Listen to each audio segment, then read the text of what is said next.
عندك استمرارية. هنقول لك معلومة ونصيحة طبية في أقل من الدقيقة.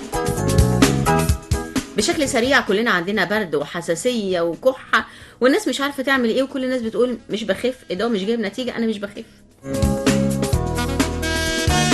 طب الحل ايه؟ ايه علاج الحساسية؟ هل فعلا ممكن تستمر؟ هل احنا افضل من دول اخرى؟ تعالوا نقول صباح الخير استاذ دكتور مجدي بدران، استشاري امراض الحساسية والمناعة ورشدة الجمعة دايما اللي بنقدمها لكم. صباح الخير يا دكتور. خيرات. خلاصة 51 بحث ودراسة عن حساسية الأنف والبرد في 2017 لحد 13 يناير، يعني لحد النهاردة، بتقول إيه؟ بتقول لحضرتك ان حساسيه الانف ده مرض مزمن شائع على كوكب الكره الارضيه.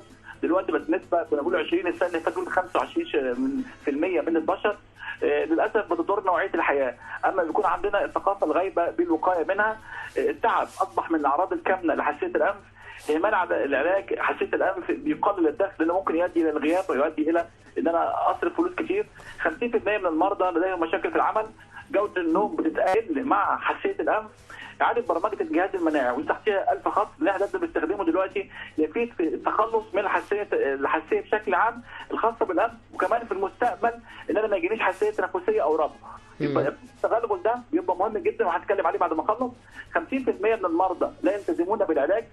استخدام التكنولوجيا الحديثه يفيد في السيطره، من ضمنها بقى ان انا اوصل الرساله للناس عن طريق الاعلان او ابعت لهم رساله او ابعت لهم اي برنامج على اجهزه المحمول والتواصل الاجتماعي والفيس والكلام ده.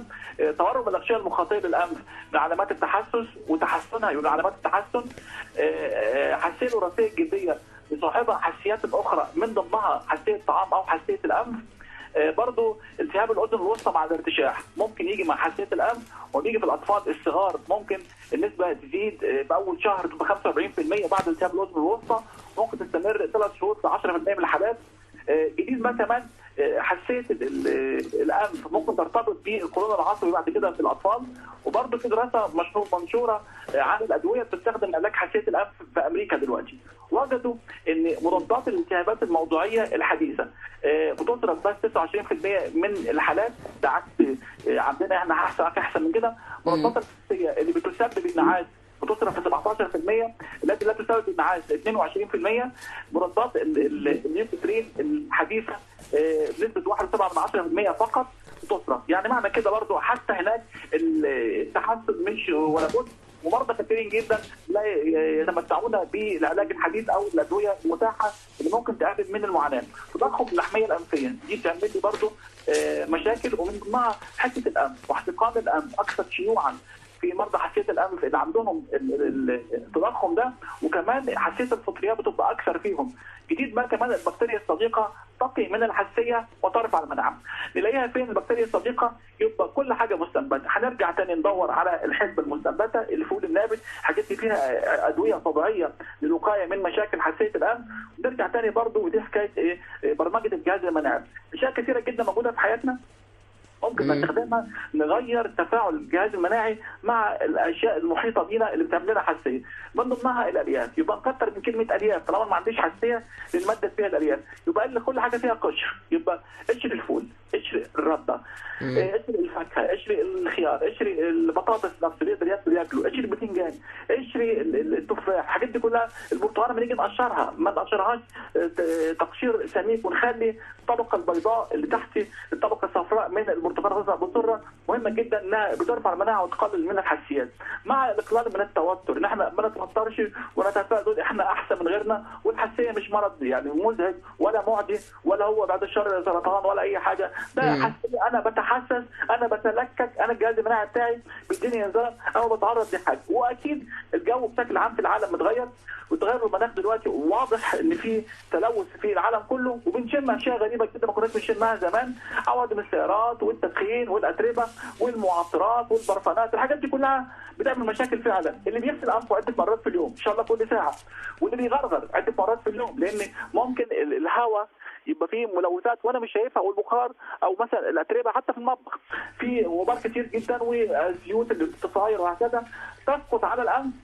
عكس الانف اوكي، بس برضه لازم يصاحبها غرغره.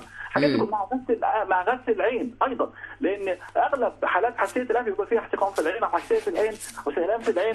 فغسل الثلاث فتحات دول الفم والانف والعين بيفيد جدا مع الحساسيه ايضا غسل الايدي والتخلص من اي اتربه او غبار انا مش شايفه موجود في الضوافر موجود في الايد، ده بيقلل من وصول هذه المسببات للانف. طيب دكتور مجدي، افضل طريقه بقى للغسيل الميه الدافيه ولا ميه الحنفيه ولا ايه؟ الميه الدافيه. الميه الدافيه بيبقى في شحم موجود في الايد، والشحم ده بيبقى عليه ميكروبات وعليه ملوثات اخرى. الطريقه للتخلص منه حتى يعني المفروض في الصيف كمان يبقى ميه دافيه شويه عشان اشيل الطبقه اللي فيها الميكروبات وفيها الدهون. اما بشيلها اول باول بتقلل من دخول الميكروبات او دخول المسببات الحساسيه في الانف او في الجهاز التنفسي العلوي.